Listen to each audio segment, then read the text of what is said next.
All right, what's up guys? Donovan here, and I'm super excited today. I have Master Paul Melella with me. We actually got connected probably about 2 years ago. A mutual friend of ours, Tony Graff, recommended that we get together. Paul had just moved to Charleston, South Carolina, where we live, and from New York. So our good friend Tony said, hey, you guys got to get together. You're the same tribe, you're the same mentality, break bread, get to know each other, and very thankful he did.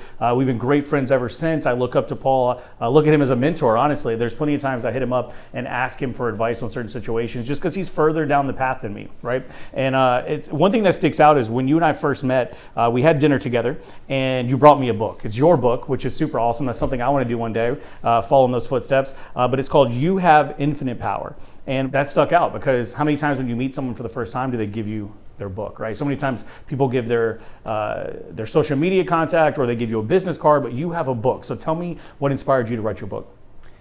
Well, that's a pretty good intro. I want to say thank you for that kind introduction. It's an honor to be here with you and be in the presence of like-minded humans, so I'm very grateful and humbled.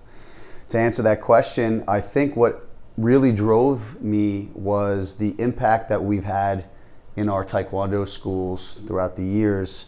And when I first opened up my business, I was 21. I never finished college. I had no business experience, anything like that. I just had a passion for Taekwondo, which impacted and changed my life. I was bullied as a kid. Wow. And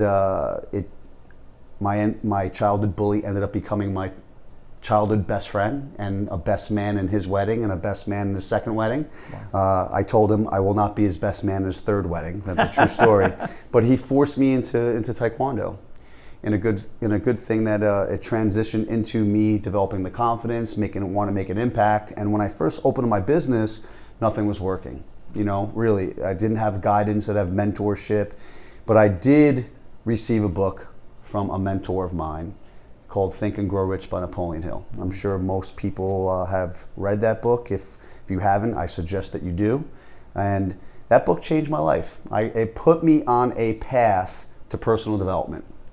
And then since then, almost 30 years later, hundreds of thousands of dollars into personal development, literally came back to me, multiple times over. And from that little dinky martial arts school that I took over with maybe 20 students,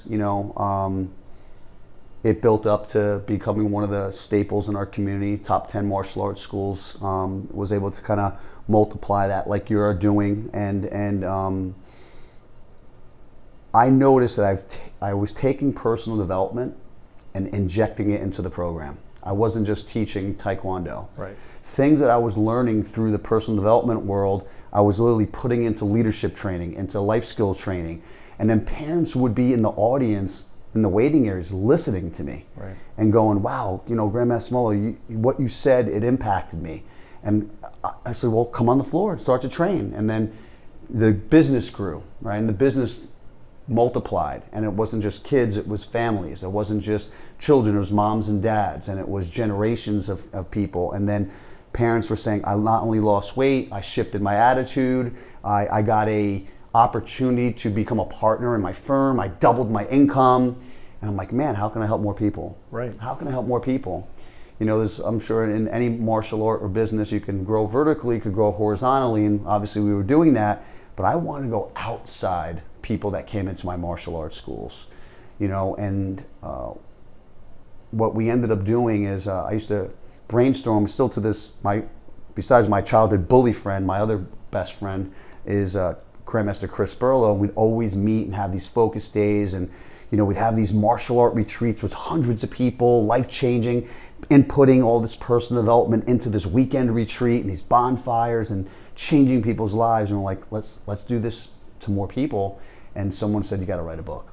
Now have the fortunate opportunity to impact people that would have never walked in my martial arts schools. You know what I mean?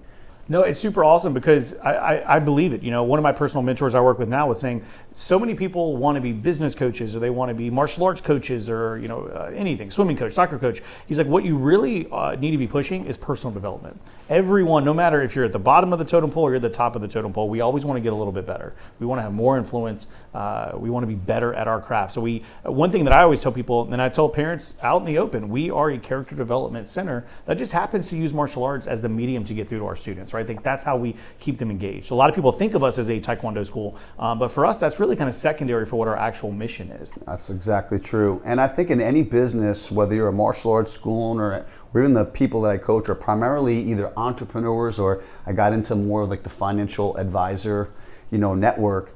It's all about creating more value. Like in their world, it's not only helping people with their finances or their generational wealth, but how can you be that asset in someone's life, right? Really, like being more valuable than someone else in their industry. And I think that's what we did early on in the martial art industry is, you know, of course it was like character development for kids and not just punching and kicking. But I was injecting like neuro-linguistic programming techniques, you know, into like leadership training, you know what I mean?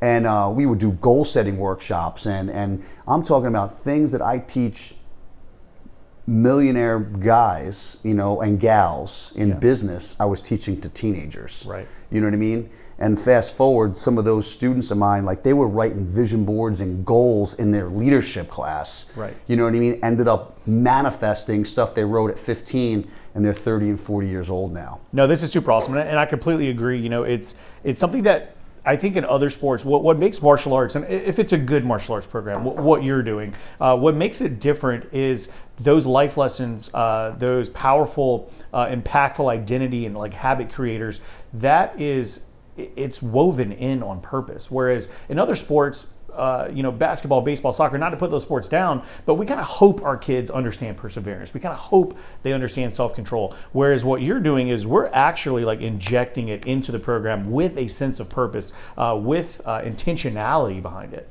When you or your team identify what that mission is, like in my book, I call it a worthy ideal.